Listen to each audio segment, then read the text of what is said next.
Hello students, good morning. Welcome back my YouTube channel. Today we are going to discuss 8th chapter of 5th class. 5th class का 8th chapter discuss करने वाले हैं. A glimpse from history. History की झलक, कुछ झलक है history की, हमारे पास्ट की, हमारे पास्ट में क्या हुआ था. ये जो चैप्टर है वो रिलेट करता है 1857 से. Firstly we discuss word meaning. पहले वर्ड मीनिंग डिस्कस करेंगे, उसके बाद चैप्टर डिस्कस करेंगे. बहुत ही सिंपल और आसान सा चैप्टर है, इंटरेस्टिंग भी है, बहुत जल्दी पढ़ देंगे हम इसको. First word meaning is glimpse. Glimpse होती है झलक, अटेन होता है प्राप्त करना, गेन करना. इंडिपेंडेंट होता है आज़ादी, फ्री स्वतंत्र. कैनन होता है तोप, तोप चलाना. ऑर्डिनरी होता है साधारण. डिस्करेज होता है, एक तो करेज होता है साहस बढ़ाना, साहस हिम्मत देनी, और इसका उल्ट होता है डिस्करेज हिम्मत तोड़नी. स्पेक्टेटर होता है देखने वाले. स्टेचर होता है कद. शॉर्ट स्टेचर मीन्स छोटे कद वाला. कुछ क्वेश्चन है आपके लिए यहाँ पे. When did India get independence? India आज़ाद कब हुआ था? ठीक है, इंडिया को आज़ादी कब मिली थी? Can you name some freedom fighter of India? India के कुछ फ्रीडम जो आज़ादी के लिए लड़ने वाले लोग थे, क्या उनका नाम बता सकते हो? Have you ever heard about Kuka movement? क्या आपने कुका मूवमेंट के बारे में सुना है? Now we start our chapter. इन सब क्वेश्चन के आंसर आपको इस चैप्टर में से मिलेंगे. So let's start it. The year 1857 was not an ordinary years. जो साल था 1857 का वो बिल्कुल भी साधारण नहीं था. The people of India everywhere were angry with the British rules. जो ब्रिटिश रूल है, जो अंग्रेज़ों के रूल हैं, उससे बहुत ज़्यादा गुस्सा थे. जो इंडिया के लोग हैं सब जगह पर बहुत ज़्यादा गुस्सा थे. किसके साथ? ब्रिटिश रूल्स के साथ. अंग्रेज़ों के जो रूल थे उनसे बहुत गुस्सा थे.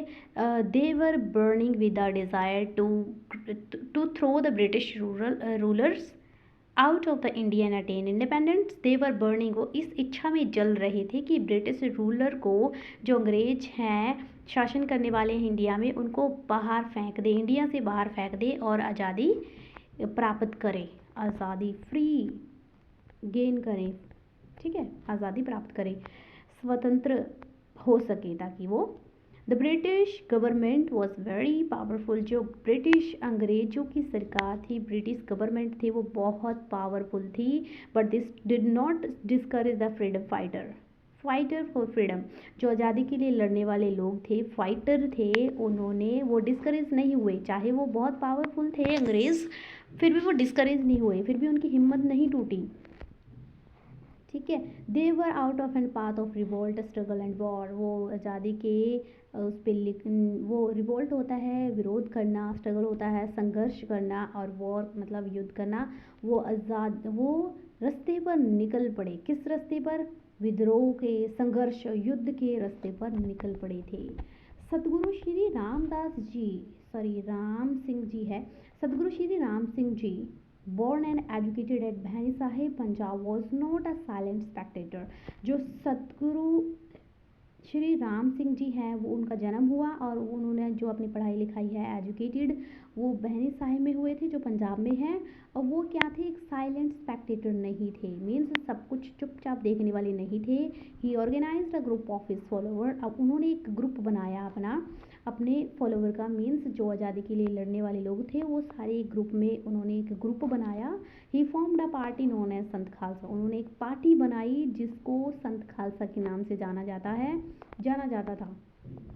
ठीक है, नोन एज संत खालसा. और यही संत खालसा किसके नाम से जानी जाएगी? कुका मूवमेंट के नाम से जानी जाएगी बाद में. दिस सेक्टर लेटर, जो ये सेक्टर है संत खालसा, बाद में डेवलप हो गया था इनटू द ग्रेट हिस्टोरिक जो यादगार है, महान हिस्टोरिक है, कुका मूवमेंट ऑफ द नामधारी सिख का जो कुका मूवमेंट है वो डेवलप हो गया था. ओके, जो पहले संत खालसा था वो डेवलप होके कुका मूवमेंट बन गया था. In 1872 the Kuka Sikhs attacked Malerkotla where the Cowan was British officer in charge of the town. यहाँ पे 1872 में क्या हुआ था? कुका सिक्स थे जो, उन्होंने हमला कर दिया था मलेरकोटला पर, अटैक कर दिया था, जहाँ पर मिस्टर कोवन इंचार्ज थे उस टाउन के. एक अंग्रेज था, ब्रिटिश ऑफिसर था, इंचार्ज था.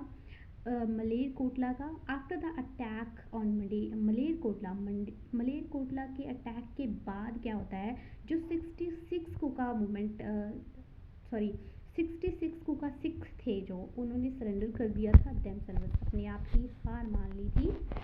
नेक्स्ट देखते हैं क्या हुआ था।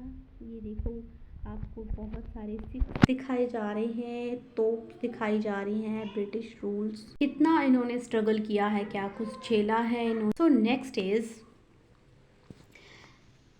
कोवन was very cruel and heartless officer. Cruel means बहुत ही निर्दयी, हार्टलेस उसमें दिल नहीं था, एक ऐसा ऑफिसर था, बहुत ही निर्दयी ऑफिसर था कोवन।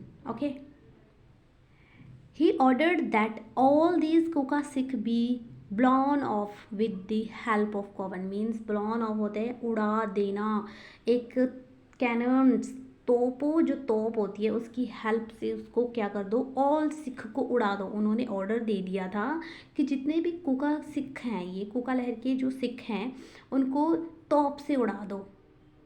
The Kuka Sikhs bravely faced the cannon fire on their chest. Means जो कुका सिक्स थे उन्होंने बहुत ही बहादुरी से उस तोप का सामना किया।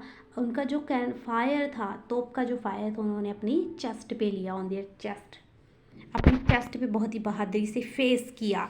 They sacrificed their lives for the sake of the freedom of their motherland. अपनी मातृभूमि जो उनकी मदरलैंड है, उन्होंने उसके लिए अपनी लड़ाई, अपनी जो जीवन है सेक्रीफाइस कर दिया। दे सेक्रीफाइड देयर लाइव्स, अपना जीवन सेक्रीफाइस कर दिया। सेक्रीफाइस्ड मीन्स बलिदान दे दिया, आज़ादी दिलवाने के लिए। किसको? मदरलैंड को। आज़ादी के लिए उन्होंने अपना पूरा जीवन सेक्रीफाइस कर दिया। वन नामधारी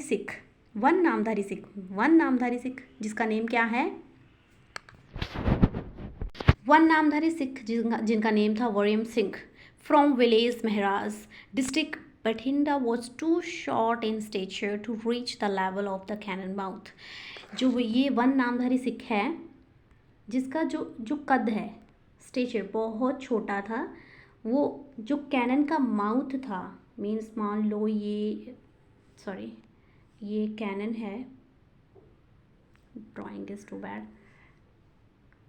ये जो कैनन है इसके माउथ, इसके लेवल तक वो आ नहीं पा रहा था, ये वहाँ छोटा था। ठीक है, जो वरियम सिंह है वो, उसका जो कद है वो छोटा था, वो जो तोप के माउथ के लेवल तक वो नहीं पहुंच पा रहा था। ही वॉज सो ब्रेव, बहुत बहादुर था। That he collected some pebbles and stood up. Pebble means जो स्टोन्स हैं, उसने इकट्ठा किए और उनके ऊपर खड़ा हो गया। Then challenge the British officer to fire, और उसने चैलेंज किया तोप चलाने के लिए। ठीक है, फायर करने के लिए ब्रिटिश ऑफिसर को चैलेंज किया। देखो कितना ज़्यादा ब्रेव था वो, उसका स्टेचर बहुत छोटा था। ठीक है, उसका कद बहुत छोटा था, वो तोप के लेवल के बराबर नहीं आ रहा था। तो उसने कुछ पेबल्स, कुछ स्टोन्स इकट्ठा किए, उनके ऊपर खड़ा हुआ, उस लेवल तक गया, कैनन के माउथ तक, और उसने चैलेंज दिया कि अब फायर करो। ब्रिटिश ऑफिसर को चैलेंज दिया फायर करने के लिए। Another boy Bishan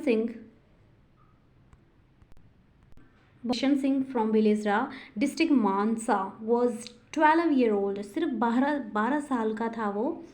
he was cut to piece into cut because he caught hold of the beard to British officer. उसको पीसेस में कट कर दिए थे, मीन्स उसको कट कर दिया था पीसेस में, क्योंकि उसने क्या किया था, उसने उसकी दाढ़ी पकड़ ली थी। ठीक है, बियर्ड होता है दाढ़ी ब्रिटिश ऑफिसर की, तो इस वजह से उसको कट कर दिया था। मिस्टर कवन सच was the great spirit of this freedom fighter. किस ब्रिटिश ऑफिसर मिस्टर कवन की उसने बियर्ड पकड़ ली थी, दाढ़ी पकड़ ली थी, इस वजह से उसको कट कर दिया था। सो यहाँ पे लाइन स्टार्ट हो रही है, such was great spirit of this, बहुत महान थे वो, बहुत महान सोल थी these freedom fire for freedom. How can their memory ever die, उनकी जो मेमोरी है वो कैसे डाई हो सकती है, कैसे मर सकती है, उनको हम कैसे भुला सकते हैं। The entire nation will always be proud of them. हमेशा एंटायर नेशन है, जो पूरा राष्ट्र है, वो हमेशा उन पर प्राउड फील करता रहेगा। We bow our head to these great martyrs who laid down their lives in courage and glory means we bow होता है झुकाना। हम अपना सर झुकाते हैं उन शहीदों, महान शहीदों के सामने, जिन्होंने अपनी लाइव्स पूरा साहस, जिन्होंने अपनी लाइफ जी है, पूरे साहस और शान के साथ अपनी लाइफ जी है। जिन्होंने अपनी लाइफ लेट डाउन मीन्स निछावर करना, सेक्रीफाइस करना, साहस के साथ और शान के साथ अपनी लाइफ सेक्रीफाइस कर दी। आई होप स्टूडेंट्स आपको ये चैप्टर पूरा समझ में आया होगा। फिर भी कोई कन्फ्यूज़न है, you can comment me and watch this video again if you have some confusions. And thanks to all students. Like, share and subscribe my YouTube channel. Wait for the next videos.